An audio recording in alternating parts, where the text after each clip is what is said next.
मुरली मनोहर नंद लाला भजो मुरली मनोहर नंद लाला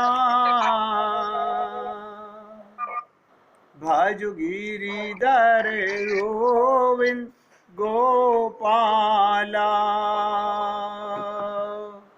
भजो गिरिधर गोविंद गोपाला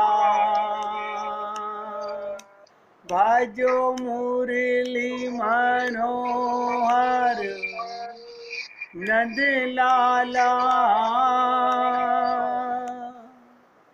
भजो मुरली मनोहर नंद लाला भजो गिरिधर गोविंद गोपाला भजो गिरिधर गोविंद गोपाला। बोलिए वृंदावन बिहारी लाल की जय जय श्री राधे जय जय श्री राधे।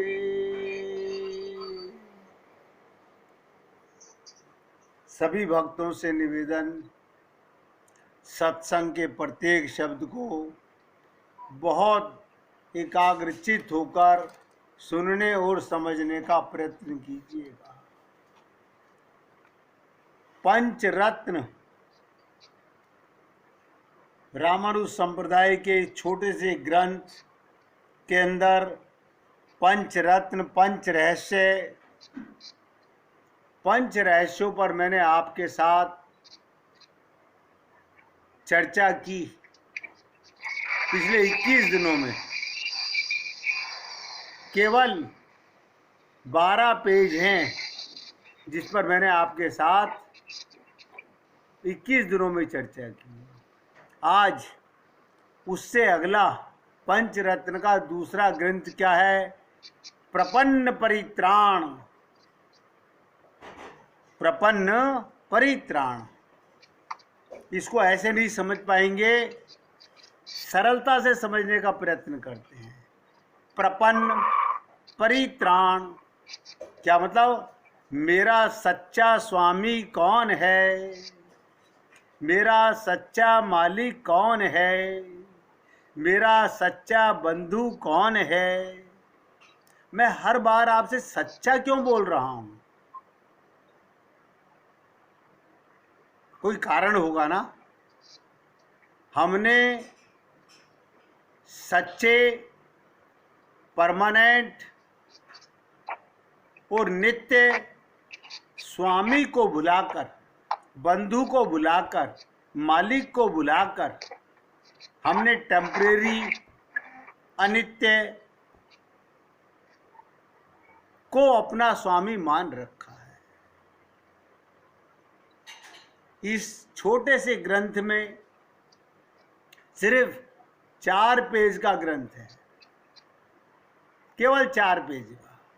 अब ईश्वर जाने कब तक आपके साथ इस पर चर्चा कराएगा। इसमें हमें समझना है कि मेरा कौन है और कौन मेरा नहीं है। क्योंकि जब ये समझ आ जाएगा कि कौन मेरा नहीं है, कौन मेरा नहीं है, जिनको हम अपना माने बैठे हैं, अपना स्वामी, अपना पिता, अपना मालिक,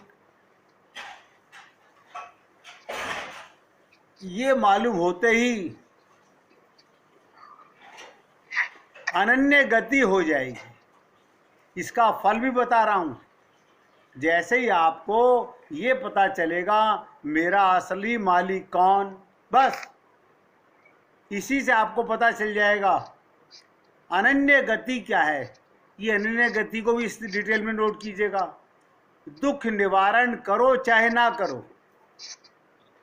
लोग कहते हैं मेरा पिता मेरे दुख मिटाता है, मेरा पति मेरे दुख मिटाता है, मेरा पुत्र मेरे दुख मिटाता है।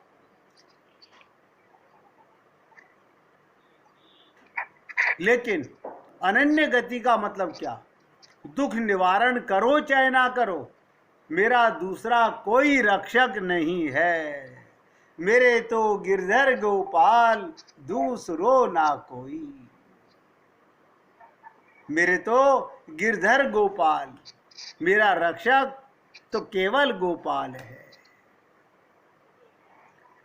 ये चर्चा आपके साथ मैं बहुत खुलकर और डिटेल में करना चाहता हूँ, और आप सभी भक्तों से निवेदन करूँगा, अपने मन को बहुत एकाग्र करके रखेंगे तब ही समझ पाएंगे, अन्यथा सुनते सुनते मन न जाने कहाँ भाग जाएगा। यदि हम लोग शांति चाहते हैं, सुख चाहते हैं, आनंद चाहते हैं, लुत्फ चाहते हैं, मौज चाहते हैं, परमानेंट सुख चाहते हैं, तो अपने स्वामी के विषय में जानना बहुत आवश्यक है। लेकिन मैं अपने स्वामी की चर्चा सबसे लास्ट में करना चाहता हूँ। क्यों? पहले मैं उनकी चर्चा करूंगा जिनको हम अपना मानते हैं। सुन लीजिए, मुझे पता है कि आप में से बहुत से लोग सुनेंगे लेकिन मानेंगे नहीं। कठिन है बड़ा, क्योंकि मानने में तकलीफ होती है। सुन तो लेते हैं, मानने में कठिन तकलीफ होती है। लेकिन कोई बात नहीं, हो सकता है किसी रोज आपको सत्य और असत्य का ज्ञान हो जाए, अपने और पराये का ज्ञान हो जाए, तेरे मेरे का ज्ञान हो जाए। किसी दिन अपना ज्ञान हो जाए, मैं कौन हूं, तो फिर मेरे की तलाश शुरू हो जाएगी। अभी हम लोग फंसे हुए हैं। अगर आप ये मानते हो कि जो कुछ है सब भगवान का है, ये अच्छी तरह समझ लो, अच्छी तरह। चराचर चेतन मात्र के रक्षक, चराचर चेतन मात्र के रक्षक केवल श्रीमन नारायण भगवान हैं। केवल भगवान हैं। पूरे संसार का रक्षक कौन? केवल भगवान।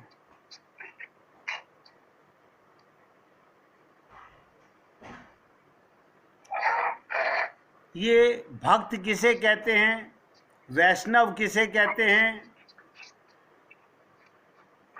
दूसरे के दुख से दुखी होना, ये वैष्णवों का प्रधान लक्षण है।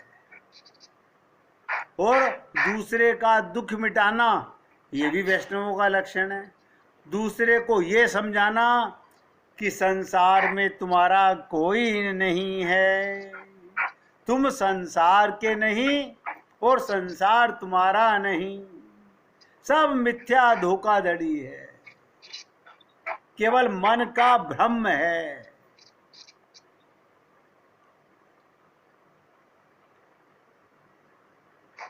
अगर करने योग्य कोई कार्य है, अगर करने को योग्य कोई कार्य है, तो केवल भगवान और गुरु की आज्ञा,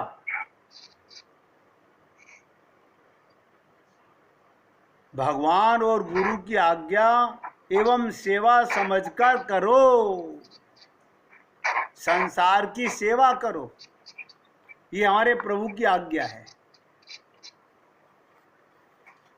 अब मैं आपके साथ जो चर्चा करना चाहता हूं, प्रपन्न परित्राण मेरा सच्चा बंधु कौन।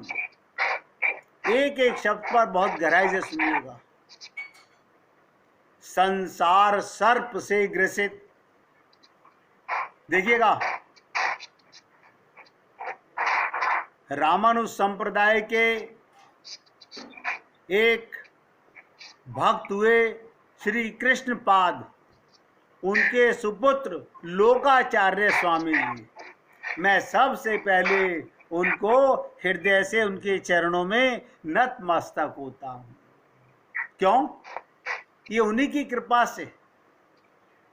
मैं रामानुज संप्रदाय के उन्हीं लोकाचार्य स्वामी जी की कृपा से उनके शब्दों को ही समझने और समझाने का प्रयत्न कर रहा हूँ, और उनके चरणों में निवेदन इसलिए कर रहा हूँ कि हे संत, आपने जो प्रसाद दिया है मैं उसको भली प्रकार ग्रहण करके अपने भक्तों को, अपनी पुण्य इतनी आत्माओं को पिलाने का प्रयत्न करूँगा। मेरे से कहीं कोई त्रुटि हो जाए उससे पहले क्षमा भी मांगता हूँ। देखिएगा, सबसे पहले उस संत को नमस्कार जिसकी कृपा से प्रपन्न परित्राण के मेरा स्वामी कौन है, मेरा बंधु कौन है, मेरा मालिक कौन है। अब इसको समझने के लिए हमें क्या करना है? श्री सर्वेश्वर का आश्रय करने वाले, यानी भगवान का आश्रय ग्रहण करने वाले चेतन को अनन्य गतित्व, अकिंचन तत्व अपेक्षित है। क्या मतलब? अनन्य गति माने, ध्यान से सुनिएगा, दुख निवारण करो चाहे ना करो। क्या मतलब? जाहि विधि राखो राम ताहि विधि रहिए, सीताराम सीताराम सीताराम कहिए। आत्मा का ज्ञान होने के बाद कमाल की बात है, दुख है ही नहीं। आप सोचिएगा, आत्मा को क्या दुख है? कल हमारे यहाँ हमारी चाची सासू माँ आई हुई थी। वो कह रही हैं आत्मा को शांति प्राप्त हो। तो मैंने उनसे निवेदन किया, मैंने कहा चाची जी, आपको पता है आत्मा तो सदा शांत है, आत्मा को सुख नहीं चाहिए, आत्मा संसार में लिप्त नहीं है। बोली फिर ये लोग कहते क्यों हैं? मैंने कहा जिनको ज्ञान नहीं है वो बोलते हैं। बड़ा कठिन है। आप देखिएगा, किसी के देहांत का, शरीर छोड़ने का मैसेज आए तो हम लोग भगवान उनकी आत्मा को शांति दे। कहना ये चाहिए भगवान उनकी आत्मा को अपने चरणों में स्थान दे, उन्हें संसार में ना भटकना पड़े। समझ का फेर है। तो अनन्य गति माने क्या? देखिए, किसी के यहां से कट कट की आवाज आ रही है।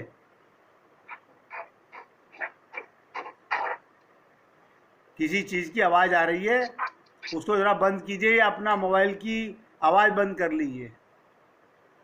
अनन्य गति माने दुख निवारण करे चाहे ना करे, मेरा दूसरा कोई नहीं। मेरे प्रभु मुझे कैसे भी रखें, मैं प्रभु से कभी कभी भगवान से इसकी शिकायत नहीं करूंगा। क्यों? मैं तो दुखी हो ही नहीं सकता। मैं तो सदा आत्मा चेतन है, परमात्मा का अंश है, आनंद का अंश है। दुखी कैसे? अज्ञान से दुखी है, भूल से दुखी है, मूर्खता से दुखी है। कहा गया आनंद मध्य सिंधु अविनाशा। हम कहाँ रहते हैं? आनंद की गोदी में, आनंद का बेटा, और दुखी है। बड़े ताज्जुब की बात है। आपको नहीं पता हमें कितने दुख हैं। 99% लोग ऐसा बोलते हैं, आपको क्या पता। अच्छा भैया, हमें नहीं पता होगा। दुख माना हुआ है, अज्ञानता की निशानी है। अपना पता चलेगा तो बहुत पश्चाताप होगा। मैं अपने को दुखी मान रहा था, दुख तो है ही नहीं। तो अनन्य गति माने दुख निवारण करो चाहे ना करो, मेरा दूसरा कोई रक्षक नहीं। इसे अनन्य गति कहते हैं। मुझे और किसी की शरण में नहीं जाना। और आप हम लोग जहां देखी तवा परात, वहां बिताई सारी रात। हम ऐसे पागल हैं, अपने शरीर के सुख के लिए भाग रहे हैं।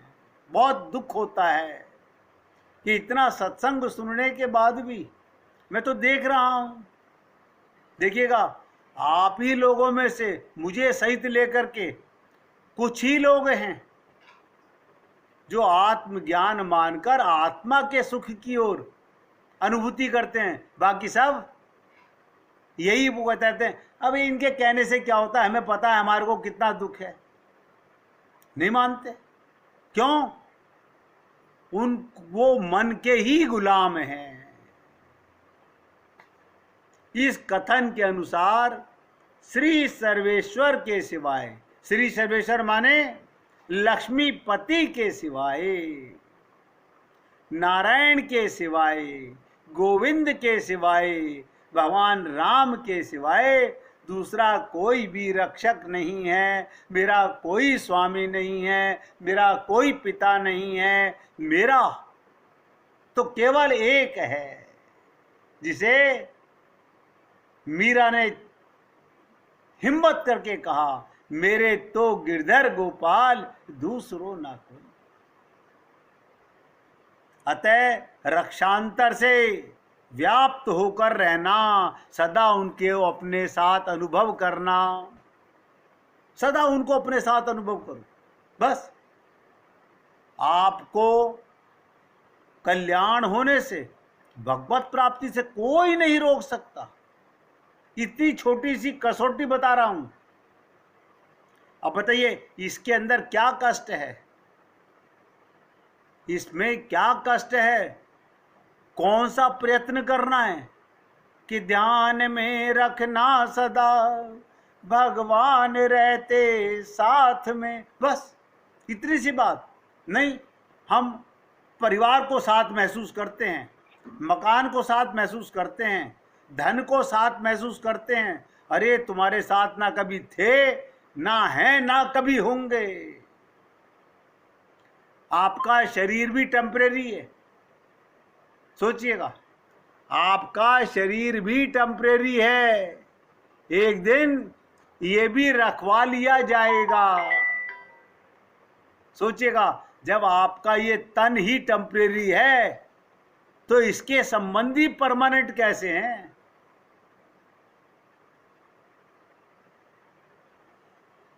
अब हमने जिनको अपना माना हुआ है उनको समझने का प्रयत्न करते हैं। उनको समझने से पहले मैं आपको 2 दिन पहले एक लीला सुनाना चाहता था गजेंद्र मोक्ष की। यानी गज की गति में, योनि में आके उसे भगवत प्राप्ति हो गई। कुछ तो कारण रहा होगा। जटायु की भगवत प्राप्ति हो गई, काग भुसुंडी को भगवत प्राप्ति हो गई। सोचिएगा, ऐसा इस योनि में आके इन्होंने क्या किया होगा। और ये गजेंद्र मोक्ष की कथा को बहुत ध्यान से सुनने का प्रयत्न कीजिएगा। अतः प्राचीन काल की बात है, द्रविड़ देश में एक पांड्य वंशी राजा रहा करते थे। उनका नाम था इंद्रदुम्न। उनका नाम था इंद्रदुम्न राजा का। वे भगवान की आराधना में ही, एक एक शब्द ध्यान देना, मैं क्या, कथा का थीम क्या है? गजेंद्र मोक्ष। एक हाथी का उद्धार कैसे हुआ। इसलिए वो राजा इंद्रद्युम्न सदा भगवान की आराधना में ही अपना अधिक समय व्यतीत करते थे। राजा थे और उनके राज्य में चारों तरफ सुख शांति थी। प्रजा प्रत्येक रीति से संतुष्ट थी। राजा इंद्रद्युम्न अपना समय राज कार्यों में कम दे पाते थे। वो कहते थे भगवान विष्णु ही मेरे राज्य की व्यवस्था करते हैं। आप और हम लोग, मैं अपना घर चलाता हूं, आपको क्या पता? हमसे बड़ा मूर्ख कोई संसार में नहीं है। अभी तक भी ये भ्रम नहीं मिट रहा। राजा कह रहा है, प्रहलाद भगवान को मान रहे हैं कि प्रहलाद के भगवान मेरा राज्य चला रहे हैं, ये राज्य भगवान का है। अम्बरीश जी मान रहे हैं, और आप और हम लोग ये छोटी छोटी सी संपत्तियों को, छोटे छोटे से संसार को अपना मान रहे हैं।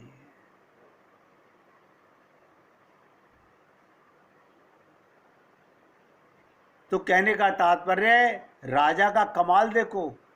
वो कहते थे भगवान विष्णु ही मेरे राज्य की व्यवस्था करते हैं, अतः वे अपने इष्ट परम प्रभु महाविष्णु की उपासना में दत्तचित्त रहते थे।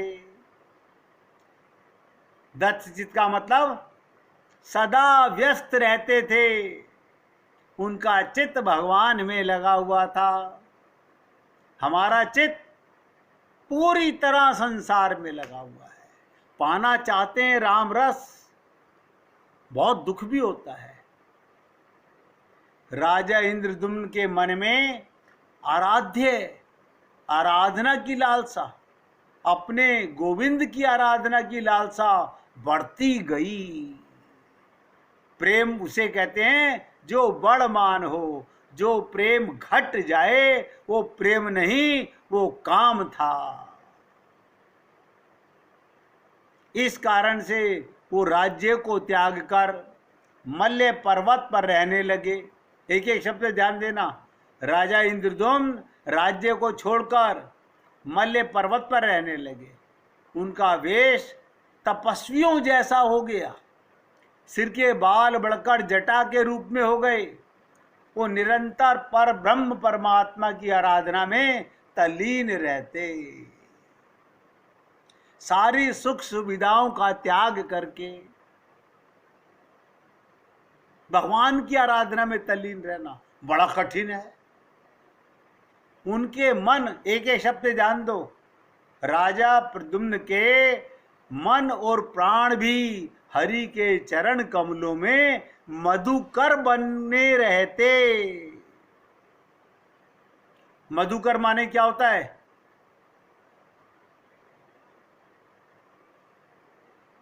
आवाज नहीं आई।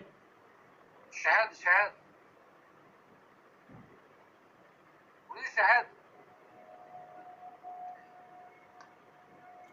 जैसे भौरा फूल के ऊपर मंडराता रहता है मधुमक्खी शहद को निकालने के लिए, इसी प्रकार वो हरि चरणों में भौरा बन के चिपटे रहते थे। इसके अतिरिक्त उन्हें जगत की कोई वस्तु नोट करो, रिश्ते नातों की तो बात ही छोड़ दो, वो तो हम आप यहाँ पर हम जैसे पागल हैं। उन्हें संसार की कोई वस्तु नहीं सुहाती। उन्हें राज्य, उन्हें धन, उन्हें प्रजा, उन्हें पत्नी, उन्हें परिवार, किसी प्राणी या पदार्थ की याद नहीं रहती थी। तो राजा प्रद्युम्न को ना राज्य की याद, ना प्रजा की याद, ना धन की याद, ना पत्नी की याद, ना बच्चों की याद, केवल हरि सिमरन में उनका जीवन गुजरता था। एक बार की बात ध्यान से सुनिएगा, कितनी विचित्र लीला है। राजा इंद्रद्युम्न प्रतिदिन की भांति स्नान से निवृत्त होकर के सर्वसमर्थ प्रभु की उपासना में तल्लीन थे।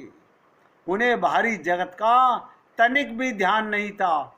तल्लीन माने बाहरी जगत का ध्यान ना रहना।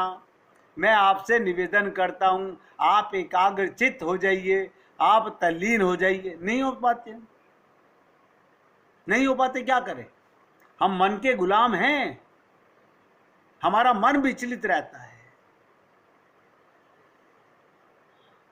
उन्हें बाहरी जगत का तनिक भी ध्यान नहीं। संयोगवश उसी समय मैं ऋषि अगस्त उनके समस्त शिष्यों के साथ वहां पर पहुंच गए। वन में प्रद्युम्न राजा के जो इस समय जटाओं से बड़े हुए और भगवान के ध्यान में उन्हें कोई होश नहीं, उनके सामने पहुंच गए। मौन व्रती राजा इंद्रद्युम्न पर प्रभु के ध्यान में निमग्न थे। किसमें निमग्न थे? भगवान के ध्यान में। इससे महर्षि अगस्त कुपित हो गए। इन ऋषियों में, इन बड़े बड़े ऋषि मुनियों में ये बहुत बड़ा कि मेरे सम्मान के लिए ये उठा नहीं, देखिएगा। लेकिन या ये भी कह सकते हो, ये भी भगवान की लीला थी कि उनके कुपित होने से लीला आगे बढ़ेगी।